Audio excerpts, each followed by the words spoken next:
14장, 마가복음 14장 3절에서 6절까지입니다.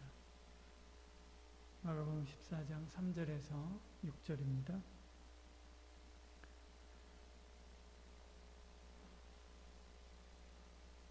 같이 읽겠습니다.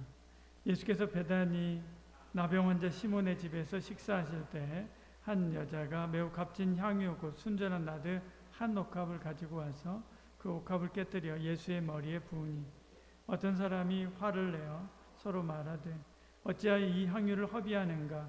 이 향유는 300데나리온의 이상이 팔아 가난한 자들에게 줄 수 있었겠도다 하며 그 여자를 책망하는지라. 예수께서 이르시되 가만두어라. 너희가 어찌하여 그를 괴롭게 하느냐? 그가 내게 좋은 일을 하였느니라. 아멘. 마가복음 14장은 살벌한 분위기로 시작합니다. 1절, 2절에 이렇게 말씀하죠. 이틀이 지나면 유월절과 무교절이라 그렇게 말씀합니다.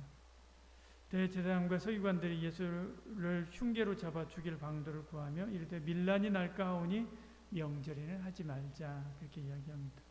죽일 방도를 구했다. 예수님을 죽일 방도를 구했다라고 이야기하죠.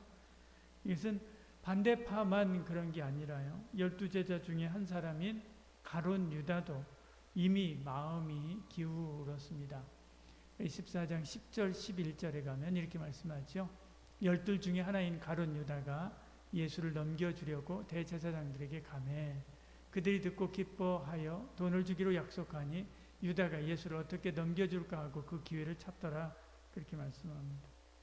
물론 주님은 이런 분위기를 다 알고 계셨을 것입니다. 이때 이렇게 살벌할 때 한 여인의 이야기가 소개됐죠. 1절하고 10절, 11절 사이 중간에 한 여인, 옥합을 깨뜨린 여인의 이야기가 들어가 있습니다.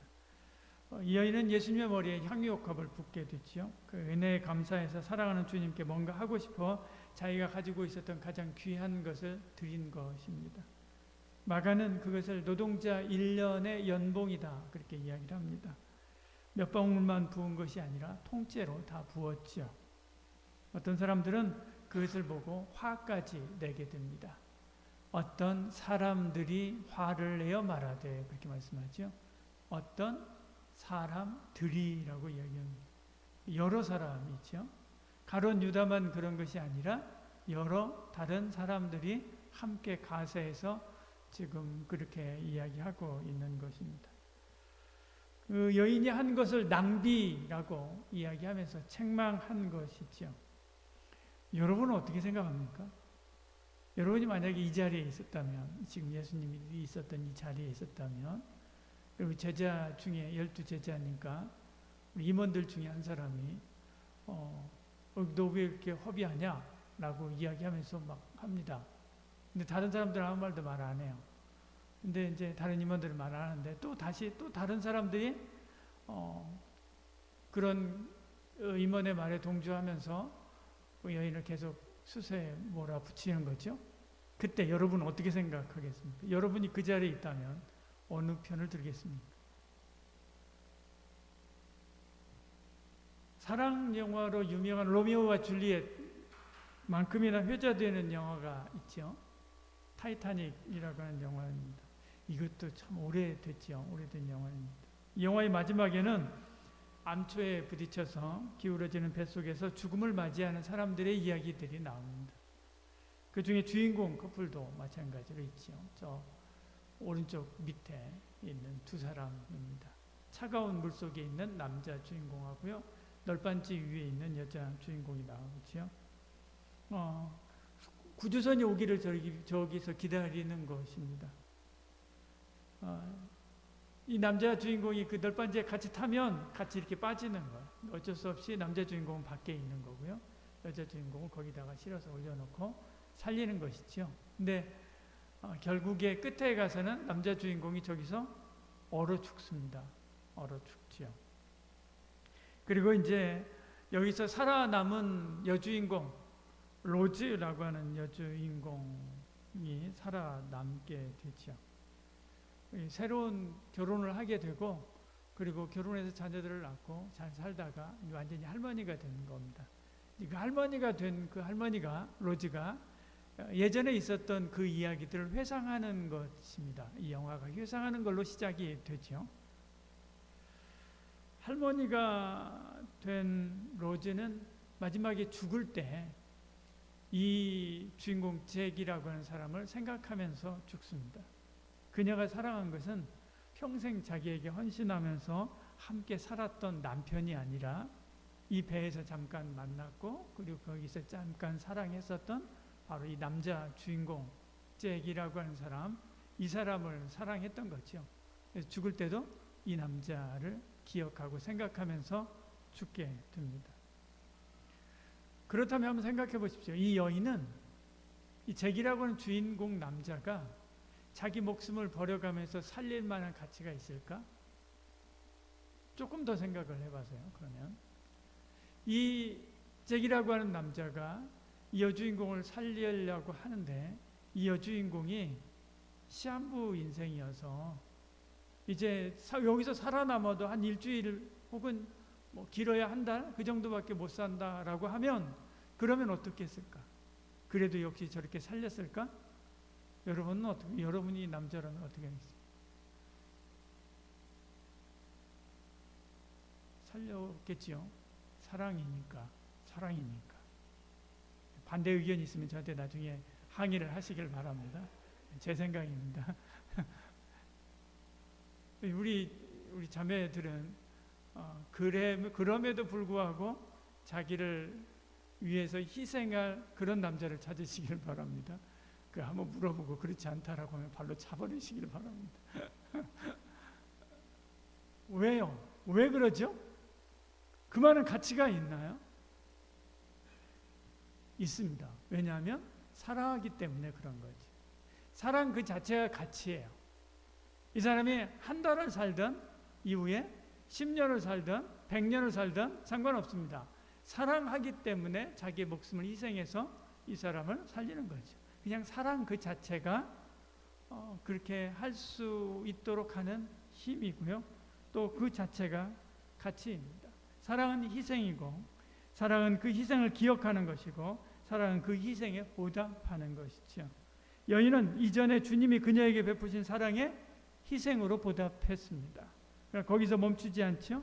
자기 영혼을 위해서 십자가에 목숨을 버리실 주님의 사랑, 그 사랑을 미리 보답하는 것이기도 하지요. 그래서 주님이 이렇게 말씀하는 것입니다. 그런 힘을 다하여 내 몸에 향유를 부어 내 장례를 미리 준비하였느니라 그렇게 말씀하죠. 네, 한 달 용돈이 50만 원입니다. 사랑하는 사람의 생일 있죠. 너무 사랑해서 뭔가 해주고 싶습니다. 그래서 좋아하는 콘서트를 예약을 하고 식사를 위해서 멋진 식당을 예약을 해서 콘서트도 보고 그리고 멋진 식당에 가서 밥도 먹고 차도 마시고 하니까 한 80만 원, 90만 원 들었습니다. 심지어 그 콘서트에는 내가 좋아하는 사람도 하나도 없어요. 그런데도 불구하고 이 사람이 좋아한다고 하니까 바로 그 자기 용돈을 다 털어가지고 그렇게 한 거지. 2달 용돈이 다 날라갔습니다. 2달 동안은 커피 한 잔도 사 먹지 못하지요. 그래도 사랑하는 사람의 기쁨을 위해서 그 일을 하겠습니까? 안 하겠습니까? 하는 거죠. 그리고 그것을 기쁨으로 여기는 것입니다. 그런 사람이 연애할 수 있는 겁니다. 여러분, 어떻게 그럴 수가 있어? 라고 한 사람은 아직 연애할 때가 안 된 거지. 이처럼 사랑은 허비하는 것입니다. 사랑은 허비하는 것처럼 보이는 거고요. 사랑은 허비하는 것입니다. 그렇지 않으면 사랑할 수가 없는 거죠. 제가 아는 우리 같이 공부했었던 목사님 중에 태릉 선수촌에서 훈련 받았던 운동했었던 분도 있습니다. 평생 그런데 젊어서 주님의 부르심을 받고 나와서 헌신하고 목사가 된 후에 평생 동안 지금도 마찬가지로요. 개척교회만 하고 계십니다. 생활도 굉장히 힘들지요. 또 다른 친구 목사님은 그 목사님은 대학 등록금 30만 원 할 때 월급이 300만 원 이상 받았던 기술자입니다. 자개농 기술자였는데요. 그런데 하나님의 부르심을 받고 목회자가 됐습니다. 그리고 그분도 역시 평생 개척교회를 하십니다. 제가 알기로는 그분이 20-30명 이상의 교인들이 모였던 적이 한 번도 없는 것 같아요. 이제 은퇴할 때가 거의 다 됐습니다. 제가 아주 잘 아는 분들입니다. 근데 이렇게 목회하시는 분들이 부직이 있습니다. 이렇게 생각할 수 있습니다. 그분들은 자신들에게 주었던 그 재능을 가지고 그 분야에서 성공을 하고 그리고 그걸 가지고 하나님께 영광 돌렸으면 훨씬 더 크게 영광 돌릴 수 있었을 것이다. 그의 인생은 어찌 보면 허비한 인생이 아닌가 그렇게 생각할 수 있습니다. 근데 저는 허비한 것이 아니라고 생각합니다. 왜요? 그것은 주를 위해서 자신의 인생이라고 하는 향유를, 옥합을 깨뜨리고 부은 것이기 때문에 그렇죠. 예수님의 제자는 예수님을 사랑하는 사람입니다. 예수님을 이렇게 진심을 다해서 사랑하는 사람이지요. 주님을 위해서라고 한다면 내가 내 가장 소중한 것이라도 깨트려서 주님께 드릴 수 있다라고 고백할 수 있는 사람입니다. 저와 여러분이 그러한 사랑 고백을 할 수 있는 그리스도의 참된 제자가 되는 은혜가 있기를 축복합니다. 그것이 내가 깨트린 내 생명에 가장 소중하게 여기는 바로 그것을 깨뜨려서 주님께 드렸을 때 그것에 대한 결과가 효과적이냐 효과적이지 않느냐는 부차적인 겁니다. 지금 이 여인이 깨뜨린 옥합 효과적인 것입니까? 효율적인 것입니까? 전혀 그렇지 않습니다. 그러니까 다른 제자들로부터 혼이 나고 욕을 먹은 것이죠. 효과적이냐 효과적이지 않느냐하고 상관없습니다. 그것을 깨뜨리고 주님을 위해서 내가 그만큼 사랑하는 것, 그것이 중요한 것이지요. 그렇게 주님을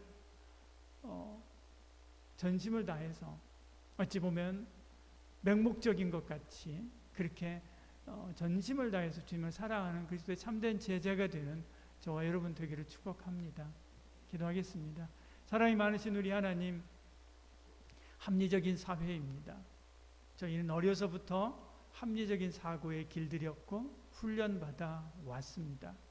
주님, 그러해서 입력에 대비해서 거기에 합당한 출력이 나오지 않으면 모든 것이 다 허비한 것이라고 생각하는 그런 세대이고 그런 생각으로 살아왔습니다. 그러나 아버지 하나님, 주의 사랑은 그런 계산으로 계산되지 않는다 오늘 말씀했습니다. 주님, 우리에게 이러한 사랑의 마음을 허락하여 주시고 이 사랑의 마음으로 주님을 사랑하고 그리고 하나님을 사랑하는 저희들 되게 하여 주시옵소서. 오늘도 하나님 앞에 나와 귀한 예물 구별하여 드립니다. 주여 받으시고 천배 만배 또한 하늘에 신령한 것과 땅에 기름진 것으로 그의 믿음과 그의 삶과 그의 학업과 그리고 장래의 모든 삶에 충만하게 넘치게 하여 주시옵소서. 이젠 예수 그리스도의 은혜와 하나님의 사랑과 성령의 위로교통 충만하신 놀라운 역사가 주님을 온전한 마음으로 사랑하고 또 주를 위하여 내 향유를 깨트릴 수 있는 그 믿음 가지고 주 따르기를 소원하는 그리스도의 참된 제자가 되기를 소원하는 이 자리에 참여한 모든 성도들 머리머리 위에 한마음 모든 가족 위에 지금부터 영원히 함께 하실지어다. 아멘.